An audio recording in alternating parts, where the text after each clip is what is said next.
स्वामी रामकृष्ण परमहंस के शिष्य नित्य ही उनसे प्रश्न पूछकर अपनी जिज्ञासा शांत किया करते थे। एक दिन एक शिष्य ने प्रश्न किया कि हे गुरुदेव, हम नित्य ही भगवान का भजन पूजा पाठ भी करते हैं, फिर भी उनके दर्शन प्राप्त नहीं होते।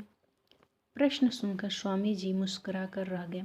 नित्य की भांति प्रातःकाल होते ही स्वामी जी गंगा स्नान के लिए चल पड़े।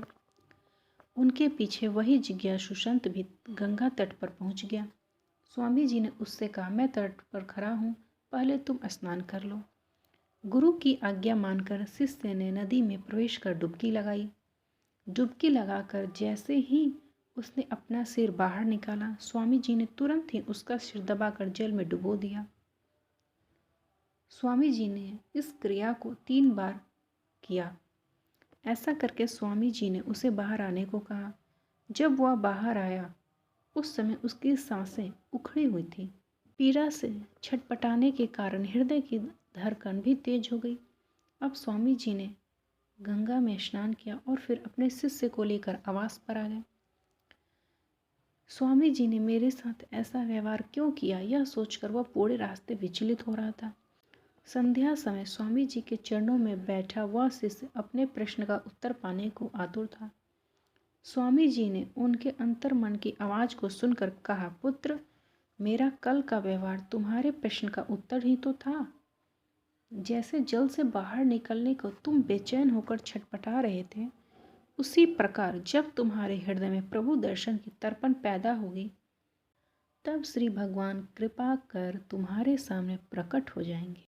इस घटना से हमें यह शिक्षा मिलती है कि आज घोर कली काल में भी लोग सर्व साधन करते हैं, जैसे पूजा पाठ, भजन कीर्तन, सेवा आदि, दान। इतना करने के बाद भी मनुष्य को भगवत दर्शन नहीं होते।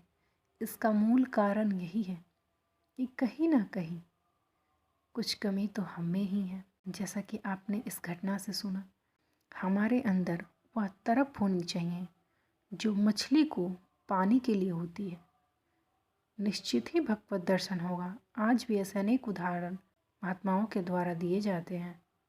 आपकी करुणा में कोई कमी है नहीं, आपकी करुणा में कोई कमी है नहीं, पात्रता में हमारी कमी रह गई, पात्रता में हमारी कमी रह गई।